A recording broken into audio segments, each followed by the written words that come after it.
Queridos, convido você a abrir sua Bíblia em primeiro livro de Reis, primeiro livro dos Reis, capítulo 17. Hoje nós estamos começando uma nova série, baseada na vida do profeta Elias. O nome da série é Caminhando com Deus, o amadurecimento espiritual em meio aos dilemas da vida. Caminhando com Deus, o amadurecimento espiritual em meio aos dilemas da vida. Primeiro livro de Reis, capítulo 17.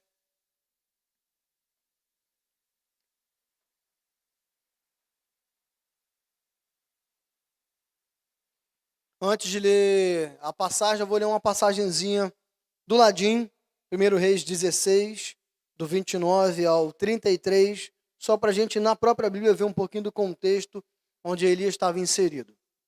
Diz assim: no 38º ano do reinado de Asa, rei de Judá, Acabe, filho de Onri, tornou-se rei de Israel, e reinou 22 anos sobre Israel em Samaria.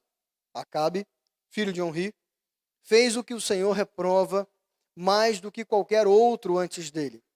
Ele não apenas achou que não tinha importância cometer os pecados de Jeroboão, filho de Nebate, mas também se casou com Jezabel, filha de Etbaal, rei dos Sidônios, e passou a prestar culto a Baal e a adorá-lo. No templo de Baal, que ele mesmo tinha construído em Samaria, Acabe ergueu um altar para Baal. Fez também um poste sagrado. Ele provocou a ira do Senhor, o Deus de Israel, mais do que todos os reis de Israel antes dele. Agora vamos lá, 1 Reis 17, verso 1. Diz assim: ora, Elias de Tisbé, em Gileade, disse a Acabe: juro pelo nome do Senhor, o Deus de Israel, a quem sirvo, que não cairá orvalho nem chuva nos anos seguintes, exceto mediante a minha palavra. Mais uma vez. Ora, Elias de Tisbé, em Gileade, disse a Acabe: juro pelo nome do Senhor, o Deus de Israel, a quem sirvo, que não cairá orvalho nem chuva nos anos seguintes, exceto mediante a minha palavra. Queridos, o tema do nosso sermão de hoje, o primeiro sermão da série, é amadurecer, é conhecer a sua identidade. Alguns irmãos já sabem que eu gosto do Senhor dos Anéis, não é vergonha nenhuma, já foi um dia, hoje não é mais. Foi o tempo que ser nerd era motivo de vergonha, né? De apanhar na escola, hoje nem tanto. Bem, uma coisa que me chama a atenção na história do Tolkien é o seguinte: existem várias raças, para quem viu lá o filme, né? Quem viu aí, amém? Deus abençoe você, irmão. Bem, existem várias raças, e aí no filme tem uma raça chamada Hobbit. É uma espécie de homem pequeno. Não é um anão, é um homem pequeno. E aí é interessante que nesse mundo existe muitos reis, muito poder, muita riqueza. Os anões reinam sobre as montanhas, os elfos reinam nos belos vales, os homens fizeram grandes castelos, e os hobbits, eles vivem num lugar chamado Condado, uma espécie de um bolsão, isolados do mundo. E é interessante que dentro do filme do Senhor dos Anéis existe uma entidade chamada Sauron, que representa o diabo, e ele tem um anel de poder que ele perde, e esse anel é parte do poder de Sauron. E todo mundo que pega esse anel e coloca no dedo é corrompido. E por que as pessoas colocam esse anel no dedo? Porque elas acham que vão ficar poderosas. E aí, todo mundo que coloca esse anel no dedo é corrompido de imediato. Imediatamente é corrompido. E aí, na história, esse anel cai na mão de um hobbit chamado Bilbo, que fica cerca de 80 anos com esse anel do dedo. Esse anel não corrompe Bilbo, depois passa para Frodo, que era sobrinho dele, e também não corrompe ele. Não corrompe no sentido de fazer ele se virar para o mal, mas vai corrompendo bem devagar. E a corrupção é bem lenta. Isso que possibilita os hobbits destruírem o anel, porque o tempo que leva para corromper um ser humano comum, não leva para corrompê-lo. E aí, para quem não sabe, antes do Tolkien morrer, ele trocava carta com seus fãs. Aí uma vez um fã perguntou para ele por que os hobbits, que eram homens simples, pequenos, do campo, que não eram muito inteligentes, que não tinham muita vaidade na vida, não se corrompiam rapidamente pelo anel. E aí o Tolkien respondeu o seguinte: os hobbits foram criados ele foi criado no interior da Inglaterra. Então, os hobbits foram criados com uma característica ética, moral, de personalidade, baseada nos homens do interior. Então, qual era a grande visão de mundo dos hobbits? Tomar café, almoçar na hora, tomar o chá da tarde, jantar, cear, dormir, comemorar o aniversário e a casa está sempre arrumada. Aí o Tolkien fala, eles não se corromperam porque eles não tinham nenhum desejo de grandeza no coração deles. O desejo deles era simplesmente viver a vida como ela é. Tomar o seu café, comungar um com o outro. Então, por isso que demorou tanto tempo para que o anel corrompesse o coração deles. E a gente viu aqui que o tema do nosso sermão é que amadurecer é conhecer a nossa identidade. Elias e Acabe representam esses extremos de conhecimento de identidade, como os hobbits conheciam a deles e viviam baseado na identidade deles. Esse período aqui que a gente leu do texto foi um período muito turbulento. Ele acontece aproximadamente 860, 856 anos antes de Cristo. E Acabe é rei num período de 58 anos depois de Roboão. O que isso significa? Bem, toda vez que eu falo sobre o reinado de Israel, eu repito essa história, porque a repetição faz a gente gravar as coisas. Para quem conhece um pouco do Antigo Testamento, sabe que o primeiro rei foi Saul. Saul da tribo de Benjamim, não anda de acordo com a vontade de Deus, então Deus reprova Saul e manda Samuel ungir Davi.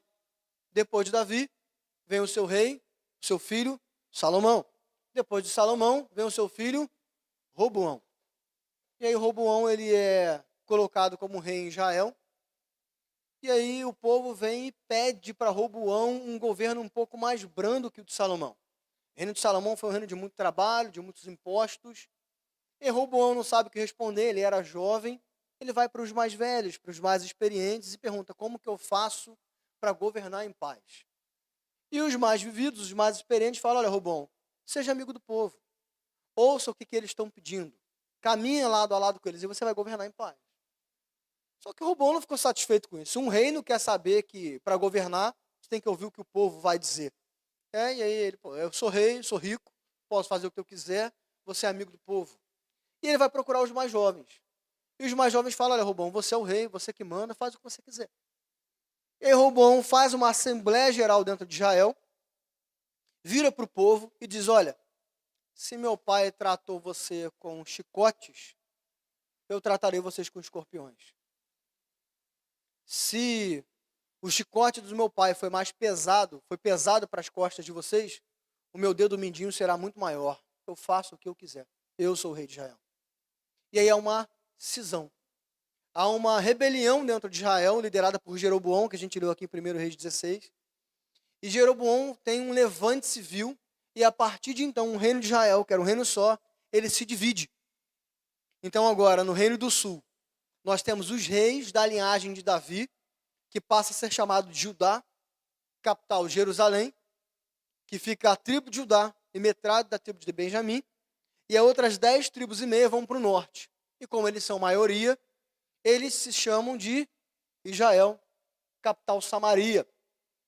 Reino esse que foi tão corrupto que Deus destruiu o povo do norte. Lembra na série de Jonas que nós falamos que Jonas tinha medo do povo assírio, porque havia uma sentença de morte para o povo do norte. E os assírios seriam usados para isso. Isso aconteceu. Os assírios invadiram o norte, destruíram o norte, e eles nunca mais se reergueram. Eles se tornaram um povo impuro, mestiço, miscigenado. É por isso que lá no Novo Testamento, os judeus, que vêm do Reino do Sul, Judá, capital Jerusalém, têm preconceito com os samaritanos, que agora eles não eram mais puros. Bem, o que acontece? Aqui nesse momento, já tinha 58 anos depois dessa cisão, depois dessa divisão. E os reis do norte, onde Acabe agora é rei, eles eram tão impiedosos que os reinos não duravam nada. 58 anos depois do reino ser inaugurado, Acabe é o 8º rei. E todos os outros reis foram tiraram por golpe ou assassinato. E agora, nós vemos que esses homens eram impiedosos, sacrificavam crianças, seus filhos, faziam culto aos deuses pagãos, E nós vemos aqui no texto dizendo que Acabe foi pior do que qualquer um desses homens. Imagina a perversidade de Acabe. E nesse reino, Elias é levantado como profeta. E interessante, queridos, que ser levantado como um profeta não era um bom sinal no Antigo Testamento. Que profetas só eram levantados em período de caos completo. Quando as coisas fugiam completamente do controle, Deus levantava um profeta. Não é à toa que se você for ler o Antigo Testamento e a vida dos profetas, você vai ver que a vida deles não foi nada agradável, não foi nada fácil. Foi muito difícil. E aí, agora nós vemos Elias sendo levantado como profeta. E o nome de Elias significa o Senhor vive. O nome de Elias era um reflexo da vida de Elias. A profissão de Elias, profeta, era um reflexo antagônico do tempo em que ele vivia. Deus levanta um profeta que diz que o nome dele significa o Senhor vive, num tempo onde as pessoas vivem como se Deus estivesse morto.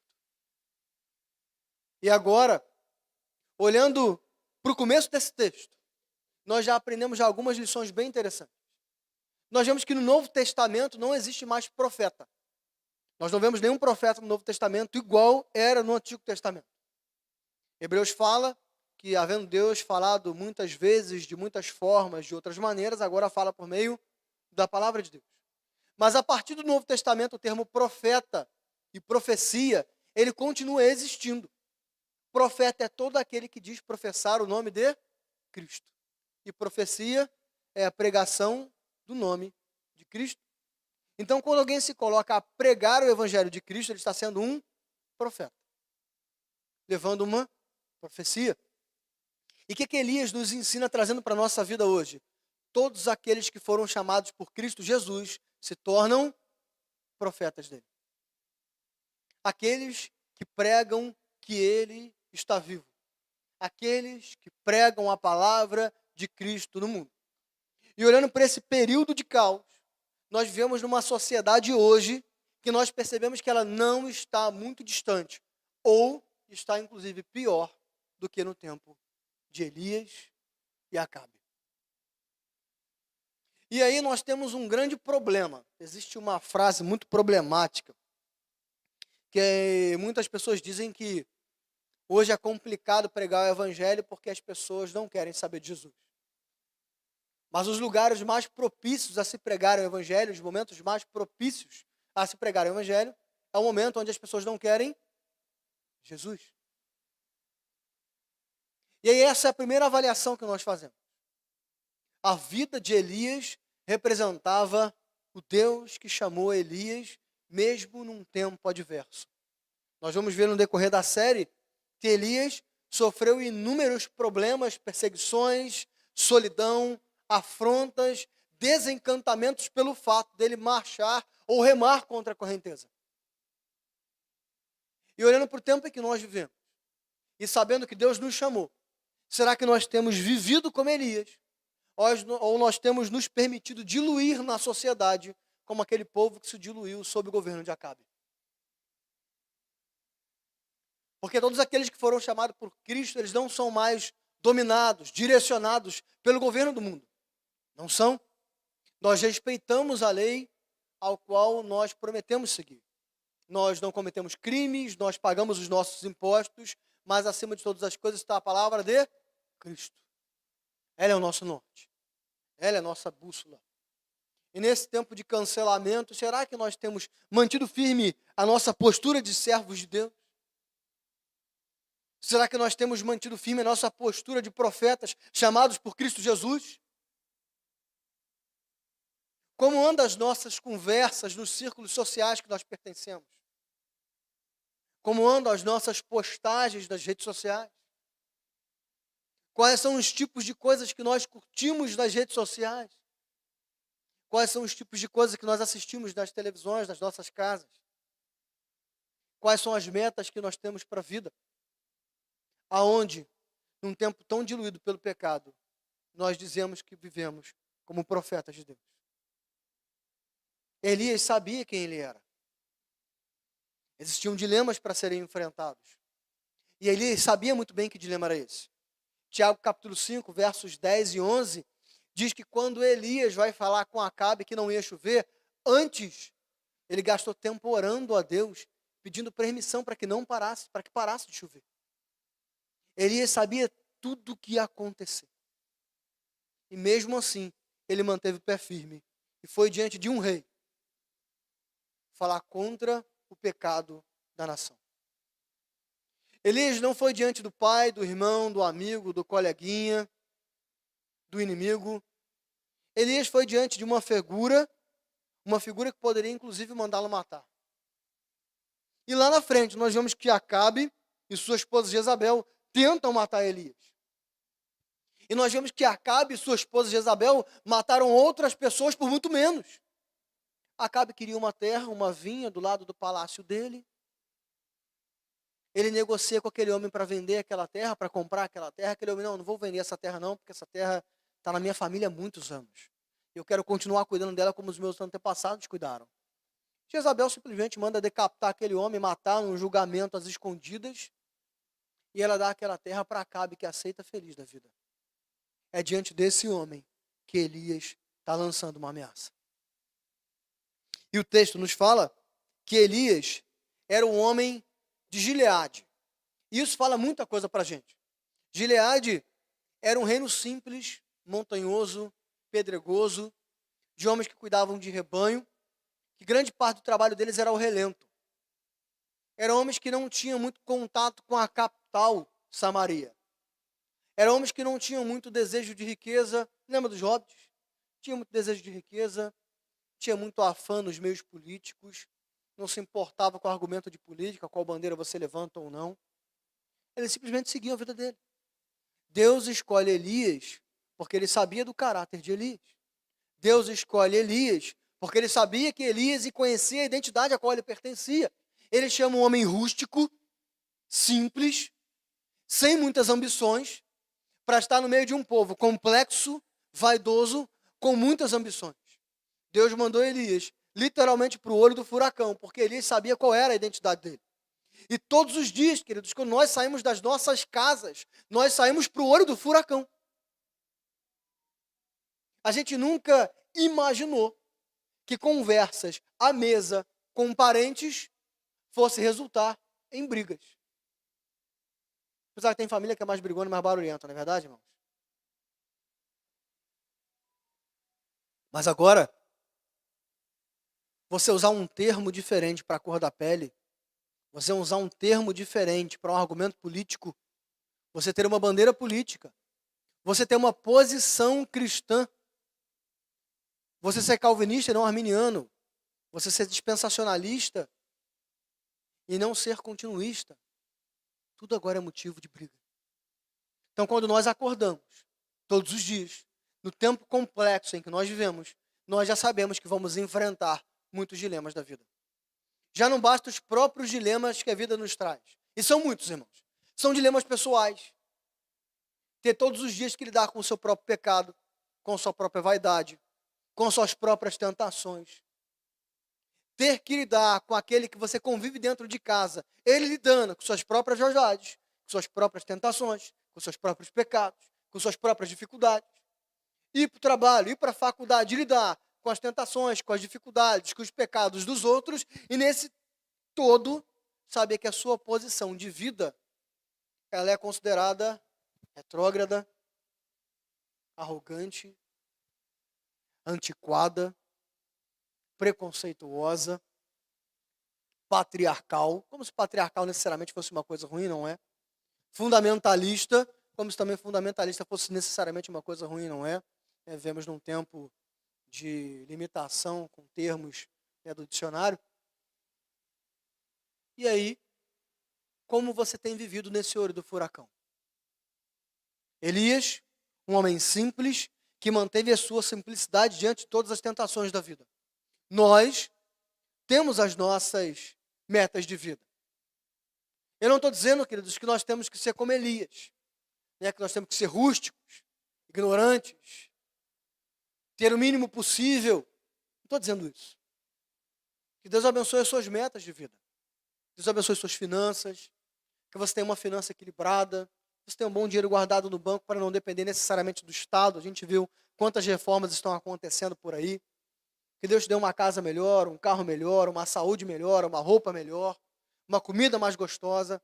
Não é disso?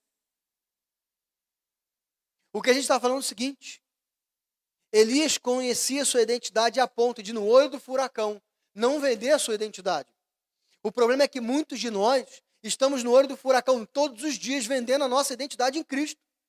E reclamamos que não crescemos, e reclamamos que adoecemos, e reclamamos que não amadurecemos, e que a vida não para de nos bater e ela não vai parar nunca, porque você decidiu seguir as normas da vida e não de Deus.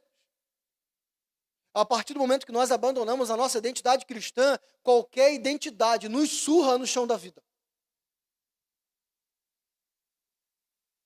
E aí a pessoa vai dizer: não, pastor, eu não tenho vendido a minha identidade porque eu não tenho cometido pecados sexuais. E não tenho usado drogas.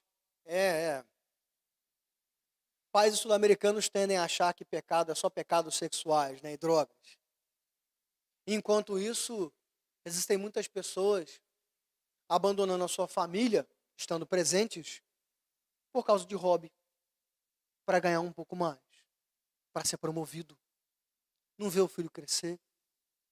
Depois que você descobre que é um filho é um ser humano completamente diferente, que gosta de coisa que antes ele não gostava, que tem uma visão que você nem sabe que existia de mundo. Você descobre que a sua esposa ou seu marido está completamente distante de você. Não é há 1 ou 2 ou 3 meses, é anos. Você descobre de repente que a sua saúde está destruída. Saiu uma pesquisa um tempo atrás, queridos, que existe um número absurdo de doenças no mundo, cardiovasculares, cardíacas, psicológicas, por falta de quê? Sono. Existem pessoas aqui que são hipertensas, diabéticas, estão passando por uma depressão, por uma ansiedade crônica, por um momento de síndrome do pânico, simplesmente porque não dorme pelo menos 7 horas por noite antes da meia-noite. Querido, isso também é vender a sua identidade. Você pode não estar flertando com ninguém no seu trabalho. Você pode estar pagando as suas contas em dia. Você pode estar vindo na igreja todo domingo. Mas você tem servido ao mundo e não a Cristo. É por isso que nós vimos no período da pandemia, no mundo inteiro, haver um número elevadíssimo de divórcios. No mundo inteiro. Quando a China voltou do primeiro lockdown, existiam filas de 2 meses e meio para você conseguir se divorciar num cartório. O Brasil não foi muito diferente. Por quê? Quando você trancou aqueles 2 seres humanos dentro da própria casa e não tinha para onde fugir, não tinha futebol para jogar, não tinha café para o amigo para tomar, não tinha as horas extras no trabalho para bater, não tinha os muitos artigos para ler da faculdade, as pessoas tiveram que olhar um para a cara do outro e descobriu que não sabe mais quem é o outro. Isso, querido, é não saber a sua identidade em Cristo. Isso é não entender que o que funciona na vida é o essencial. Quem já ouviu um mais antigão, um mais velho dizer para você: o negócio é fazer o feijão com arroz? Vai ficando mais velho, vai percebendo que eles sempre tiveram razão. Existem alguns filósofos hoje em dia que falam que essa geração é a geração que quer dominar o mundo, mas não arruma a cama do quarto. É verdade. E geração não digo só de idade, não. Todos nós que pertencemos a essa geração. Nós nos esquecemos da nossa identidade. Elias foi para o olho do furacão, sabendo qual era a identidade dele, simples como era, e ele não tinha vergonha nenhuma disso. Pelo contrário, esse homem se colocou diante de um rei, e ele sabia que a posição de profeta era maior do que a posição de um rei, porque ele deu ordem para aquele rei. E muitas vezes nós colocamos a nossa posição de servo de Deus como a última. Em primeiro lugar, Deus, é o que a gente fala, né? Segundo lugar, família. Terceiro lugar, trabalho. Quarto lugar, saúde. Quinto lugar, igreja. Já contou assim, está errado. Por quê? Primeiro lugar, Deus. Segundo, Deus. Terceiro, Deus. Quarto, Deus. É Ele quem determina a forma como nós lidamos com tudo. É Ele que deve preencher todos os lugares dos cantos do nosso coração. E quando Ele preenche a família, o trabalho, a saúde, o hobby, a igreja, tudo funciona sem medo nenhum. Porque nós sabemos a nossa identidade. É por isso que Ele chama Elias.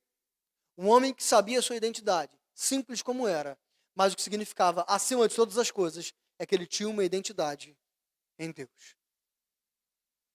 E a única forma de nós amadurecermos diante dos dilemas da vida é, apesar de todos os dilemas, obrigado, Tassiano, apesar de todos os dilemas, nós sabemos que Deus é a nossa identidade central, que Deus é o nosso norte central, que Deus é o objetivo maior da nossa existência. Por isso, que Elias, o tisbita de Gileade, já fala muito para a gente.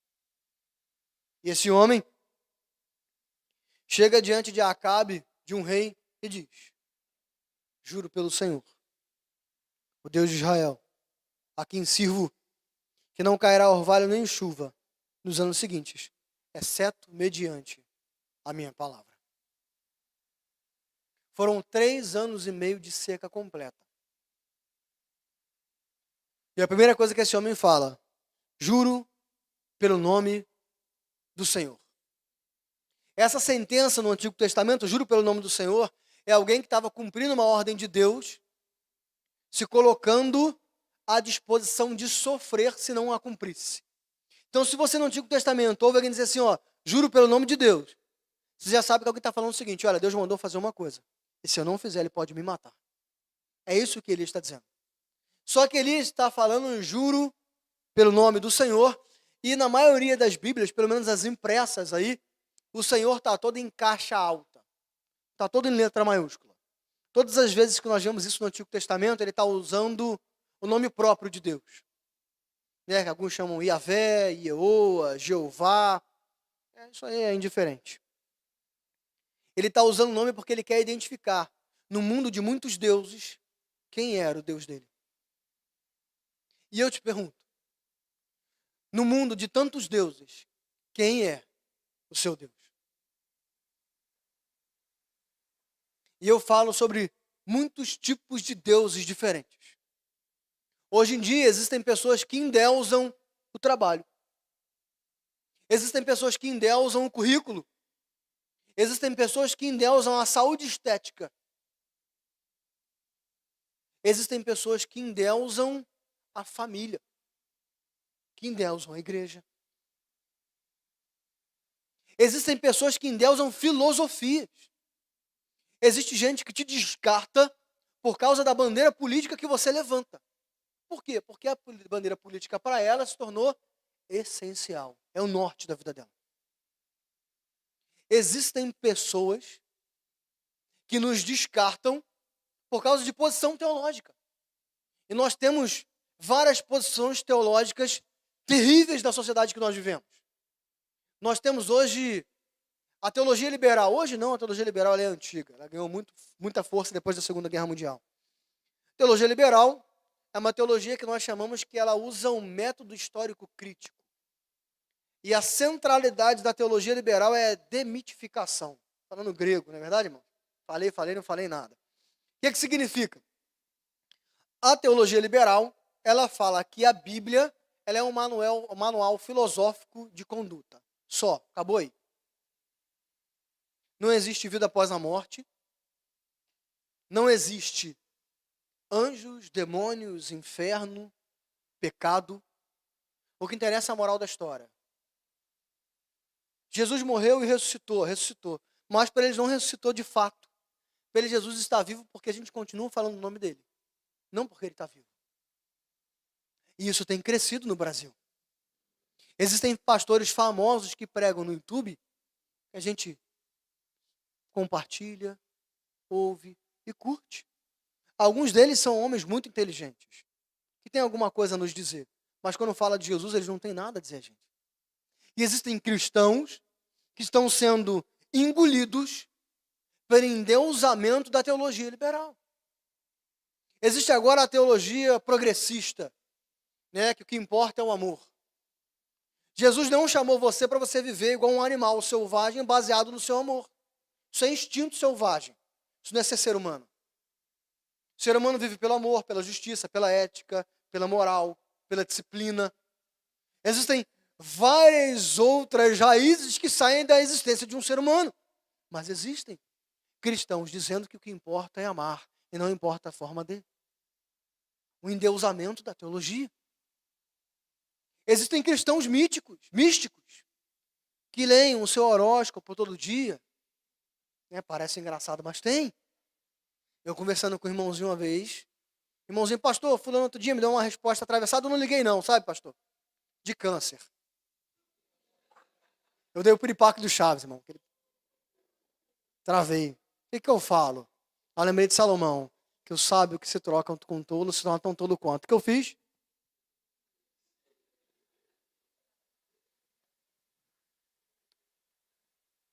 Então nós temos endeusado muitas coisas. Comportamentos, filosofias, forma de ver o mundo.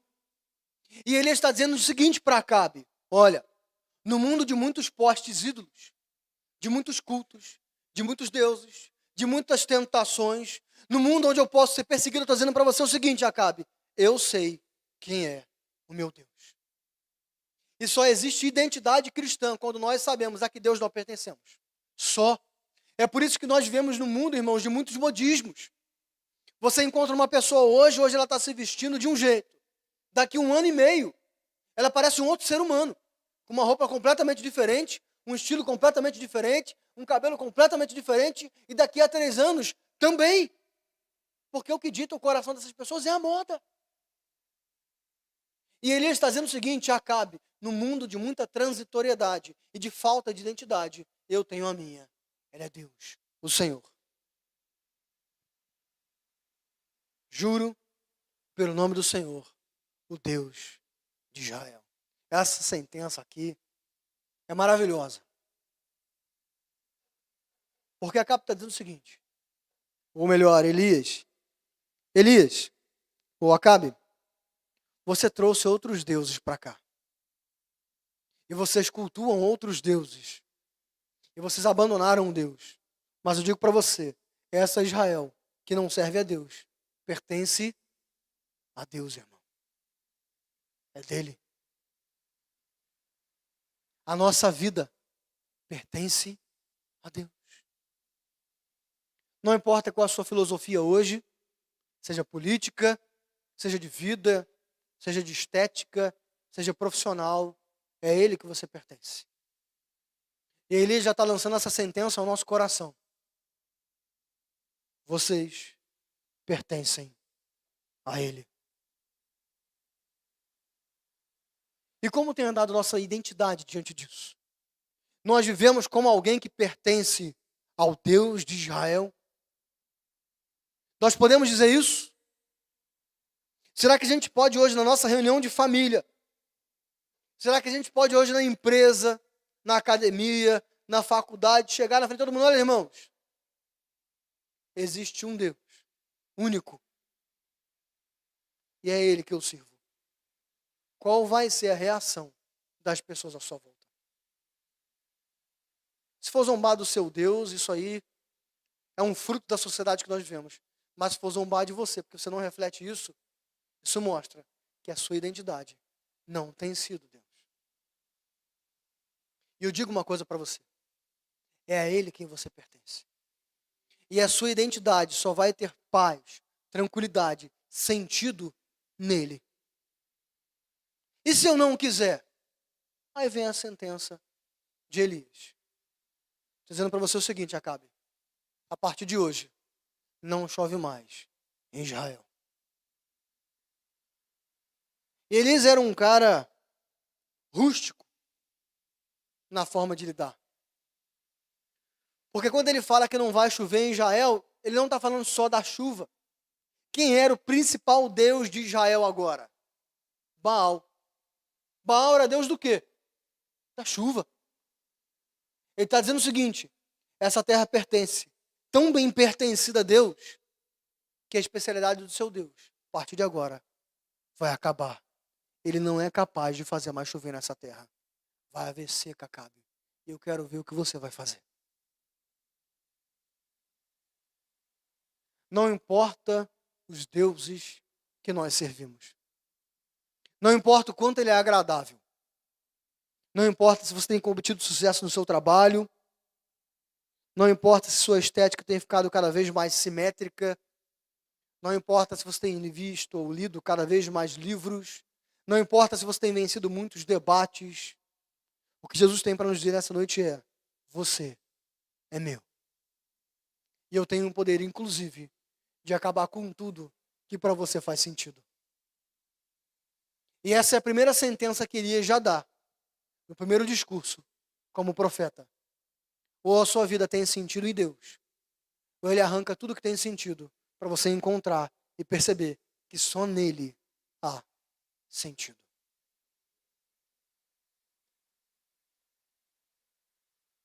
Às vezes, irmãos, Deus nos dá a possibilidade de aprendermos pela observação. Uma vez eu vi uma entrevista com um filósofo e ele perguntaram para ele: o que é um ser humano inteligente para você? Ser humano inteligente para mim é aquele que aprende com o erro dos outros, não precisa errar naquela direção. Essa é a primeira coisa que nós aprendemos com Elias. Vai chegar uma hora, como o próprio Deus disse para Noé: Noé, o cálice da transgressão da humanidade transbordou. Agora, eu vou inundar tudo. Algumas vezes Deus faz isso. Elias, o cálice da iniquidade, da transgressão dos israelitas acabou. 3 anos e meio de seca. Queridos, será que vai ser preciso ouvirmos só essa sentença nessa noite, de que a nossa identidade só tem sentido em Deus?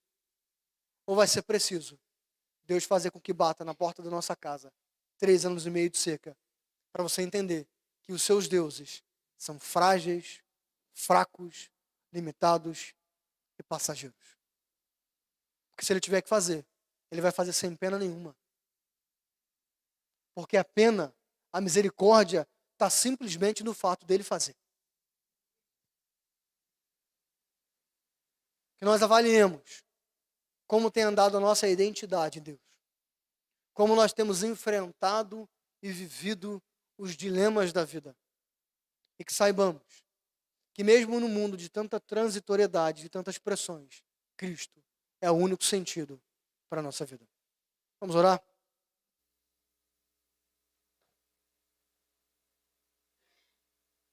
Senhor Jesus,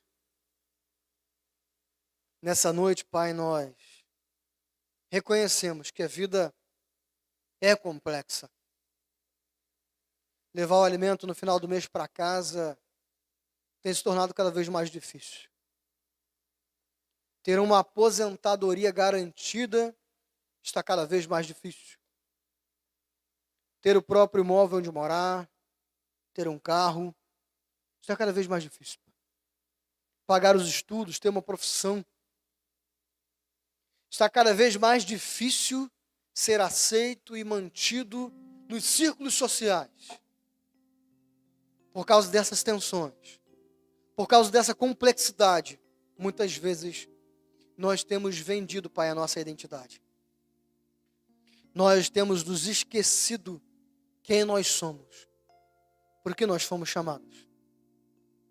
Por isso nós pedimos nessa noite que o nosso coração encontre contentamento só no Senhor.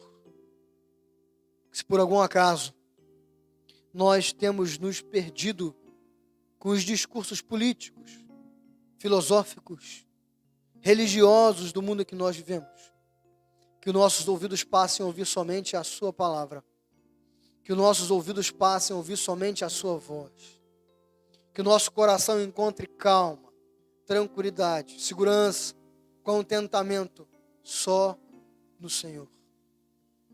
Se por acaso, Pai, nós tenhamos nos perdido no caminho, nos traga de volta. Se a seca começou a bater no nosso coração, que reconheçamos que o Senhor é o único Senhor e que o Senhor como a fonte inesgotável de água que jorra para a vida eterna. Acabe com toda a seca que é com o nosso peito. Acabe com todo vazio, com toda a terra árida e rachada, Pai, de morte. E que passe a haver vida, vida que nós encontramos somente no Senhor. Que saibamos que acima de muitas identidades as quais nós somos desafiados a assumir, que assumamos a identidade de que somos servos e servas de Cristo Jesus. É essa oração que nós fazemos, Pai. Louvado seja o seu nome. Amém.